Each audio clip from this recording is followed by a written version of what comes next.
안녕하십니까. 건축신문TV 보건의료 기사 읽기. 오늘은 얼마 남지 않은 대통령 선거에 대한 이야기를 좀 해볼 텐데요. 중앙선거관리위원회 홈페이지에 들어가면 2022년 3월 9일 제20대 대통령 선거에 대한 각종 정보가 있습니다. 메인 화면에 이렇게 정정당당한 대결, 화합의 제20대 대통령 선거라고 포스터가 있습니다. 근데 이제 저희 건축신문TV에서는 화합도 중요하지만 각 후보들의 보건의료 공약이 어떤 것이 있을까 궁금했고, 그리고 그것을 상세히 좀 파헤쳐 보고자 합니다. 그래서 이 중앙선거관리위원회 홈페이지를 좀 찾아보면요, 아주 공약들도 정강 정책들도 아주 깔끔하게 정리가 돼 있어요. 그래서 후보자 공약 확인하기라는 란이 있고, 여기를 클릭해서 들어가면 이렇게 대통령 선거에 출마한 모든 후보들의 공약들이, 그리고 그것을 요약한 10대 공약들이 깔끔하게 정리가 돼 있습니다. 선거를 열흘 정도 남겼는데 몇몇 후보들이 아직 전체 공약서를 제출하지 않으신 분들이 조금 계세요. 그래서 공정한 비교를 위해서 중앙선거관리위원회 홈페이지의 내용을 기반으로 비교하는 것은 힘들겠다라는 생각을 했습니다. 이를 두 번 하게 되었습니다. 그래서 언론사의 기사들을 중심으로 비교 분석해 보도록 하겠습니다. 여기 보면 의학신문에서도 이제 보름 남은 대선의 주요 후보별 보건의료 공약은 어떠한가, 이런 기사들이 나왔고요. 물론 우리 건축신문도 이제 여러 사회단체들과 보건의료 단체들과 함께 그런 질의서를 보내고, 그 질의서에 대한 답변 내용을 기반으로 해서 보건의료 정책들을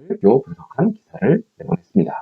그 기사를 보면요, 크게 몇 가지 쟁점들을 나눠가지고 질의를 했어요. 그 쟁점들은 뭐냐면, 감염병 대응. 요즘 아주 큰 난리가 났지 않습니까? 그래서 감염병 대응은 후보들은 어떻게 할 것입니까? 하는 내용 하나. 그리고 공공의료가 굉장히 중요해지고 있는데, 공공의료 어떻게 할 것입니까? 그리고 뭐 기후위기 대응이라든지 저출산 고령화에 대한 대응은 어떻게 하실 것입니까? 그리고 또 하나, 건강보험 보장성 80%까지 가야 되는데 OECD 평균 80%라며, 그래서 그렇게 가야 되는데 도대체 어떻게 할 것입니까? 이런 내용들을 질의를 하고 그것을 정리를 했습니다. 그 결과가 나와서 표로 정리를 했는데요. 보면 우선 이 첫 번째가 2025년까지 전국 중진료권 70개에 대해서 공공의료를 확대한다고 정부가 계획을 가지고 있는데, 이거 어떻게 할 거냐 하는 질문을 했습니다. 이게 무슨 얘기냐면, 전국의 지자체가 뭐 200개 훨씬 넘고 이제 한 300개 가까이 되는데, 이게 다 지역 지방자치단체마다 이게 실정이 다르잖아요. 그래서 이걸 권역별로 묶었어요. 약 70개 중진료권이라고 해서 70개로 묶었어요. 그러니까 예를 들면 경상남도 하동이다 그러면 하동, 남해, 뭐 산청, 그리고 주변에 진주, 이렇게 묶어가지고 진주 진료권, 이렇게 해서 이런 단위별로 해서 필수 의료를 제대로 국민들이 혜택을 받을 수 있게 하고, 그리고 공공의료 역할도 하게 하겠다 하는 것이죠. 그런데 이 70개 중진료권에 이제 공공병원이 없는 데도 있고 하니까 이것에 대해서 어떻게 할 것이냐 하는 얘기를 한 거죠. 그래서 그거에 대한 답변을 받았습니다. 구체적인 내용을 살펴보면, 이재명 후보는 70개 중진료권에 공공병원 하나씩 만들겠다, 이렇게 확대해 나가겠다 하는 거죠. 그래서 동그라미고요. 윤석열 후보는 의료격차를 해소하기 위해서 공공의료가 확충돼야 되는 건 맞지만, 이렇게 공공병원 하나씩 다 짓는 것보다는 그 지역에 있는 민간병원을 활용하는 것이 어떠하냐 하는 내용을 보내왔고요. 안철수 후보는 공공의료 확대 취지에 공감한다, 이런 내용을 보내왔습니다. 그리고 그러면 공공의료 확충을 위해서 공공의료를 지원하기 위한 이른바 공공의료 3법에 대해서 어떤 의견을 가지고 있느냐 하고 물었습니다. 그래서 이 공공의료 3법이라는 거는 여기에 필수 경비를 지원하기도 하고 국가의 그 분담 비율을 확대하는 그런 법안도 있고, 중요한 게 예타 면제에 대한 법안도 있어요.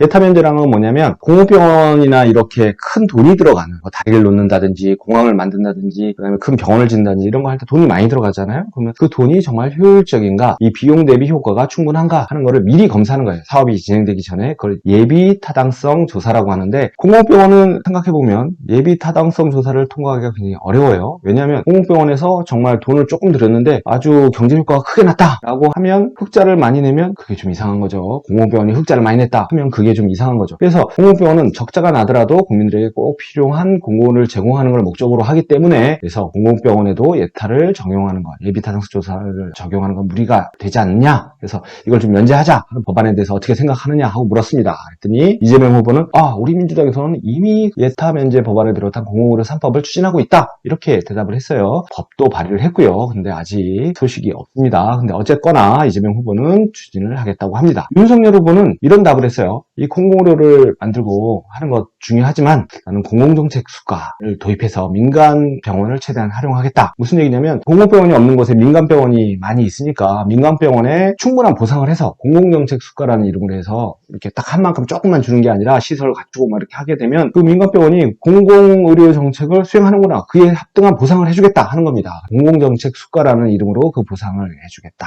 하는 것이고요. 그런 법안들에 대해서는 좀 미온적이거나 아니면 부분적으로 찬성한다 하는 것이 되겠죠. 그리고 안철수 후보는 공공의료 확대 취지에 공감한다 하는 답변을 했고요. 또 하나는 여기는 돈이 많이 들잖아요. 공공의료로 이렇게 병원을 짓고 법안 만들고 했으면 이제 돈이 들어가야 되는데 그 돈을 확충하는 것, 공공의료 기금을 확충하는 것에 대해서 어떻게 생각하느냐 했더니 이재명 후보는 전체적인 취지에 공감하지만 검토를 좀 해봐야 되겠다 하는 답변을 했고요. 윤석열 후보는 이제 이렇게 거기에 보상하는 공공정책 수가에 대한 재원 확보는 어떻게 하겠다는 말은 있지만 공공의료에 대한 기금 배분 확대에 대해서는 그거에 대한 정확한 답은 아니니까 세모 정도 되겠습니다. 그리고 안철수 후보는 취지에는 공감한다. 그런데 세금을 올려서 하는 거는 조금 부담스럽지 않느냐 하는 의견을 냈고요. 그렇습니다.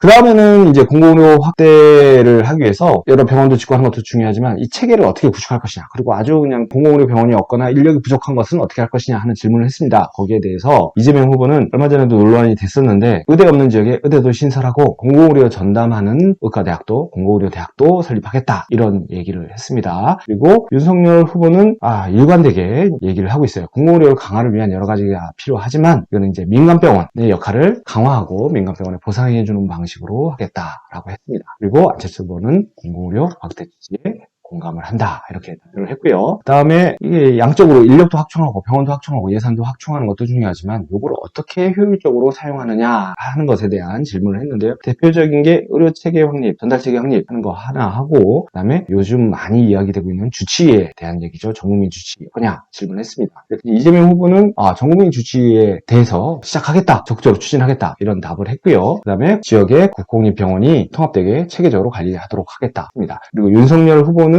주치의 제도에 대해서는 점진적으로 필요한 제도니까 해 나가도록 하겠다 했고요. 안철수 후보도 그거에 대한 전체적인 방향에는 공감을 했습니다. 또 하나 이제 중요한 게 건강보험 보장성에 대한 얘기인데요. 건강보험 보장성 80% 이렇게 이제 가야 되는데 이거 달성 계획에 대해서는 어떻게 가지고 있느냐 하는 겁니다. 이 80%가 왜 나왔냐면 지금 OECD 국가들의 건강보험 보장성이 대략 80% 정도 돼요. 근데 우리나라는 지금 2016년에 박근혜 정부 말에 62.5% 정도 건강보험공단에 가면 그 통계를 볼 수 있는데 62.5% 정도였다고 합니다. 그래서 문재인 정부에서는 최소한 70%까지는 하겠다 공약을 했던 것 같은데 지금 현재 2020년 기준으로 해서 65.7% 정도 됩니다. 그러니까 이제 조금은 이제 OECD 평균보다 한 15% 정도 뒤쳐져 있는 것이죠. 그래서 요거에 대해서 어떻게 할 거냐 하고 물었습니다. 그랬더니 이재명 후보는 방향 등을 세부 논의 중인데 이거 하겠다. 건강보험 보장률 80% 달성하겠다. 하는 것과 또 하나 아동주치제도도 도입하겠다. 그래서 이거 건강보험에서 아동주치제도를 수가 보상을 하면서 하겠다 하는 공약을 내놨고요. 윤석열 후보는 이 전체 보장도 중요하지만 전 국민들이 보장받는 그 퍼센트가 중요한 것도 있지만 아주 취약계층에 좀 더 많은 지원을 하겠다. 좀 골라서 지원을 집중적으로 하겠다 하는 이야기를 했고요. 그 다음에 안철수 후보는 이 보장성 강화 취지 방향에는 공감한다. 하지만 그 보장성을 강화하기 위해서 보험수가를 위해서 이렇게 국민들에게 돈을 더 얻는 거에 대해서는 좀 난색을 표했다고 합니다.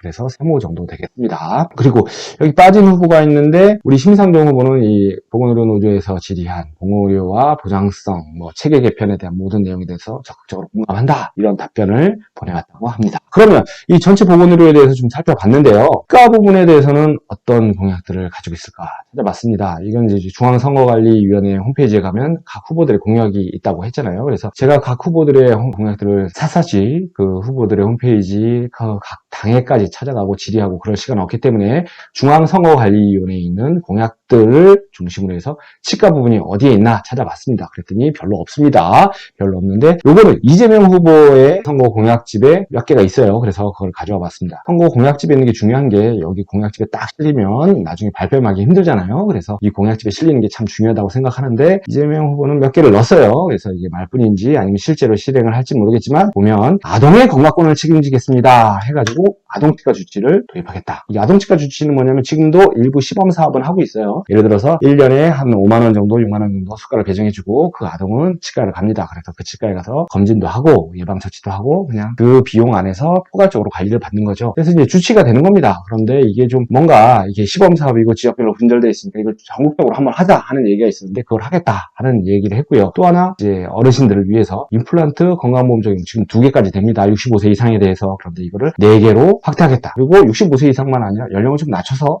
40대, 50대에도 하게 하겠다. 그리고 지금은 치아가 하나도 없으면 임플란트를 못합니다. 왜냐면 틀니가 있으니까 틀니를 하시라 하는 건데, 이가 하나도 없으면 임플란트를 좀 심어서 부분 틀니를 편하게 쓸 수 있도록 하겠다 하기 위해서 무치아 환자에게도 적용을 하겠다 하는 공약을 했습니다. 한 살펴보면 치과 부분의 의료비는 한 10조 정도 됩니다. 10조 좀 넘습니다. 그 중에 이제 건강보험에서 보장해주는 게 한 3조 5천억 정도 됩니다. 그러니까 35% 정도 됩니다. 그러니까 아까 이제 제가 우리나라 전체 건강보험 보장성이 한 65% 된다고 했잖아요. 근데 65%고 본인이 한 35% 낸다면, 치과 같은 경우는 본인이 한 65% 내고 건강보험에서 한 35% 보장한다, 이렇게 생각하시면 되겠습니다. 그러니까 좀 굉장히 열악한 편이죠. 그래서 이 임플란트 공약에 대해서 많은 분들이 궁금해하셔서 좀 살펴보면, 이거 돈이 너무 많이 드는 거 아니야? 그러다 나라 거덜나는 거 아니야? 이렇게 생각하시는데, 이제 처음에 이 임플란트 보험이 도입될 때 그런 얘기들 많았습니다. 그래서 기사를 쓰기도 했던 거 생각나요. 허경영도 울고 간 박근혜표 임플란트 공약, 뭐 이런 기사 썼던 거 생각나요. 그러니까 허경영 같은 그런 공약이다 하고 막 비판도 하고 그랬습니다. 그 제목 제가 썼습니다. 제가 썼는데 나중에 보니까 조금 이제 미안했습니다. 박근혜 후보한테. 많이 미안한 건 아니고 살짝 미안했는데, 뭐냐면 이렇게 돈이 굉장히 많이 들 줄 알았는데 실제로 진행해 보니까 감당 가능하더라 하는 것입니다. 이렇게 명확하게 연령도 제한하고 본인 부담도 늘리고 그리고 2개만 해주고 이렇게 해서 생각해보니 그렇게 크게 들지 않더라 하는 것입니다. 그런데 요새 공약 내고 재정 추계하기 굉장히 좋습니다. 왜냐하면 그전에는 임플란트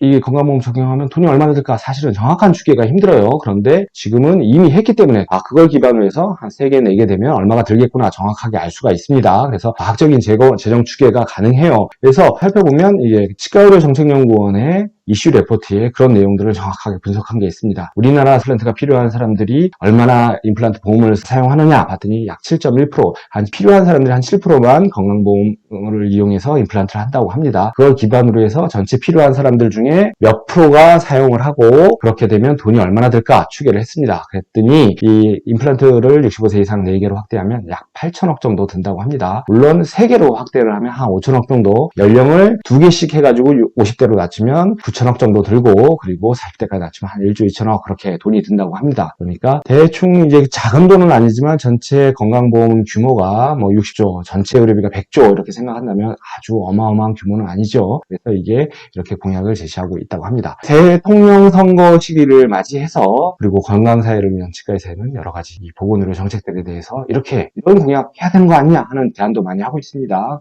중요한 내용들을 몇 가지 제시를 했고, 그 내용들을 이제 동의한 이제 정당 후보들과 이제 정책 협약도 체결하고 있습니다. 주로는 치과 주치 제도에 대해서 이렇게 하자 제시를 하고, 오케이 우리가 당선되면 그렇게 하겠다 하는 당과 협약을 하고 있는데, 기본소득당하고도 이렇게 유재인 보건정책연구회 회장이 협약을 했고요. 진보당하고도 했고요. 주요 정당 중에는 우리 민주당하고도 정책 협약식을 했습니다. 주요 내용은 어떤 내용이냐면, 전 국민을 대상으로 해서 치과 주치 제도를 한번 시행해보자 하는 거, 그리고 이렇게 하기 위해서 그 일반 치과의원 그리고 치과의사협회 그리고 정부 이렇게 해서 민간 협의체를 만들어서 추진해보자 하는 것이고, 또 하나 이렇게 되면 치과주치 제도를 시행하는 거는 지역에서 1차 의료를 강화하는 거니까 그에 필요한 인력들을 어떻게 배출할 것인지에 대해서도 전담팀을 만들어가지고 역할 설정에 대해서도 고민해보자 하는 얘기를 제시했고, 이걸 받아들인 정당들하고 같이 협의를 했습니다. 그리고 이런 내용들이 정리가 돼서 논의가 되고 있습니다. 지금 이제 각 정당들이 여러 가지 정책들을 내고, 이제 화합도 중요하지만 정책들을 내고, 그 정책들이 당선되면 실현이 될 텐데, 우리가 이 내용들을 잘 감시하고 잘 알아두고 이렇게 해야 될 것 같습니다. 오늘은 이 얼마 남지 않은, 지금 이제 촬영하는 날 한 열흘 정도 남았는데요, 제 20대 대통령 선거의 각 후보들의 주요 공약들을 살펴봤습니다. 이 건치에서 치과 주치 제도에 대해서 공약을 채택해 줄 걸 요구했고, 그 공약을 받아들인 정당과 정책 협약을 하고 도장을 찍었다 하는 이야기를 전해드리면서 오늘 보건의료 기사 읽기 여기서 마치도록 하겠습니다. 감사합니다.